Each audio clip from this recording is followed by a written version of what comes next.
Hello दोस्तों।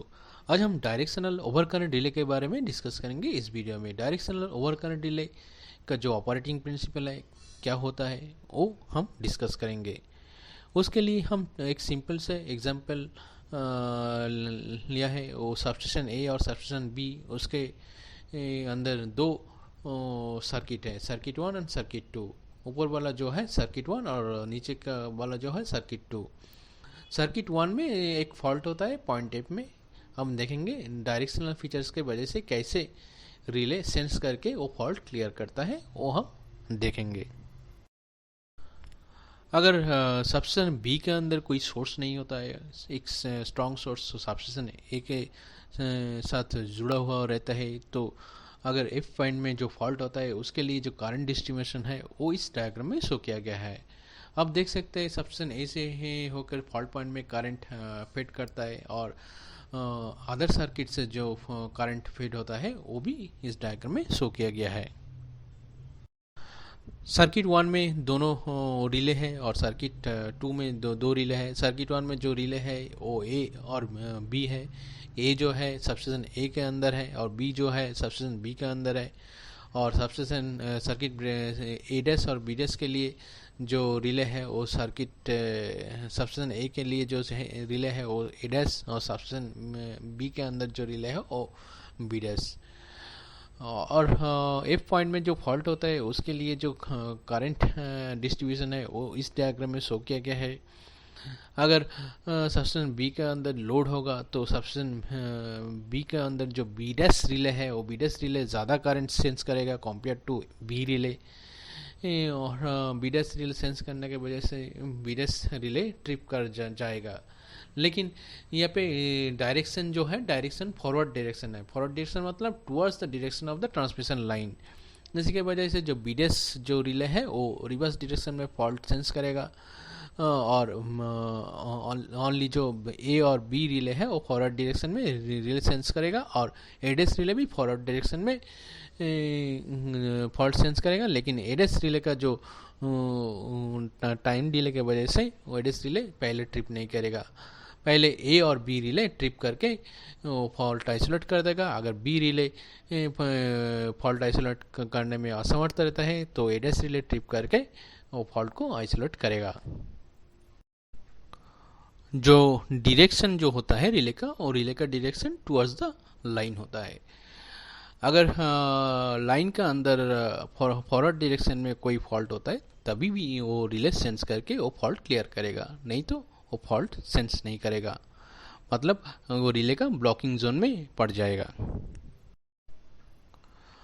Relay directional feature sense करने के लिए एक रेफरेंस इनपुट लेता है। वो इनपुट पीटी वोल्टेज होता है। अब हम देखेंगे पीटी वोल्टेज से कैसे वो डायरेक्शन सेंस करता है फॉरवर्ड और रिवर्स डायरेक्शन में फॉल्ट, वो हम डिस्कस करेंगे। यहाँ पे आप देख सकते हैं जो माइकॉम P141 है वो एक directional over current and earth fault relay है। उसके लिए जो CT का जो इनपुट है वो पे C3, C6 और C9 में रेड फेज का जो इनपुट है वो लिया गया है। और जो शॉर्टिंग अरेंजमेंट है, shorting arrangement C2, C5, C8 और C11 जो शॉर्ट करके वो न्यूट्रल फॉर्मेशन करके वो जो न्यूट्रल का जो कॉइल है C11 और C12 के अंदर होता है। वो न्यूट्रल जो रिटर्न होता है, रिटर्न का पथ C12 से होके वो CTJB में रिटर्न करता है।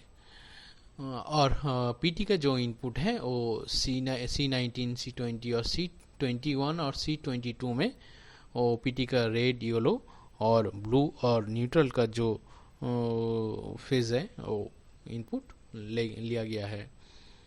तो हम देखेंगे PT का इनपुट से कैसे और डायरेक्शन सेंस करता है रिले।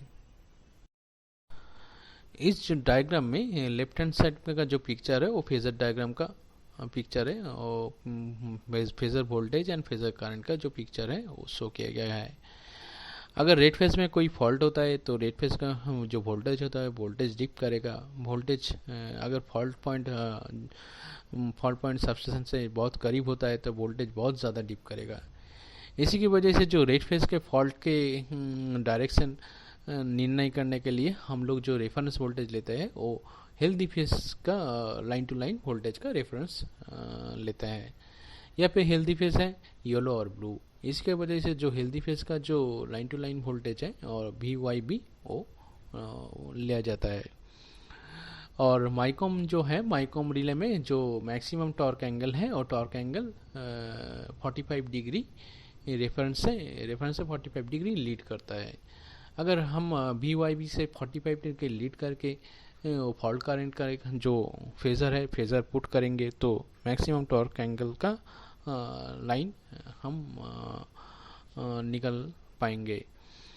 अब जो मैक्सिमम टॉर्क एंगल का लाइन है नॉर्मली और 90 डिग्री उस पर और इस पर रहता है। इसके वजह से हम जो आर एफ जो है, जो रेड फेस के जो मैक्सिमम टॉर्क एंगल का लाइन है और 90 डिग्री हम ऊपर में अगर एक्सटेंड करता है और नीचे में एक्सटेंड करता है और ज़ीरो टॉर्क लाइन का हम लाइन निकल पाएंगे। अब देख सकते हैं जीरो टॉर्क लाइन का जो लाइन है वो ऑपरेटिंग जोन और रिस्ट्रिक्टेड जोन और ब्लॉकिंग जोन में डिवाइड करता है। यहाँ पे जो ऑपरेटिंग जोन है 45 डिग्री से होकर -135 डिग्री तक ऑपरेट करता है। मतलब यहाँ पे अगर कोई फॉल्ट होता है तो फॉल्ट सेंस करके और डायरेक्शनल फॉरवर्ड सेंस करके वो रिले ऑपरेट कर देगा।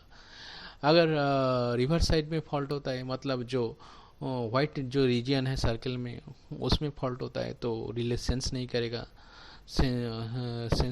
करेगा और कोई ट्रिप सिग्नल नहीं सेंड करेगा।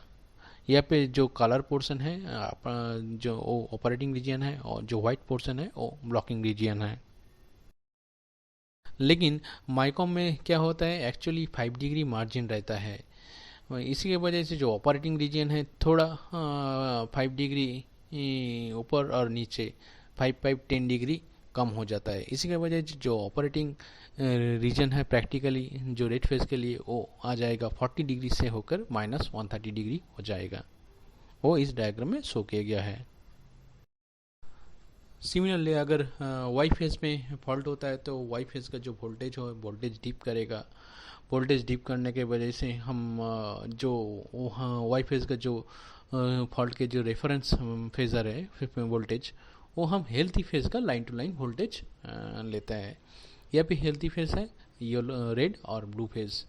इसी की वजह से जो लाइन टू लाइन का जो रेफरेंस है वो बी आर का रेफरेंस लिया जाता है, वो हम वायलेट कलर से शो किया गया है।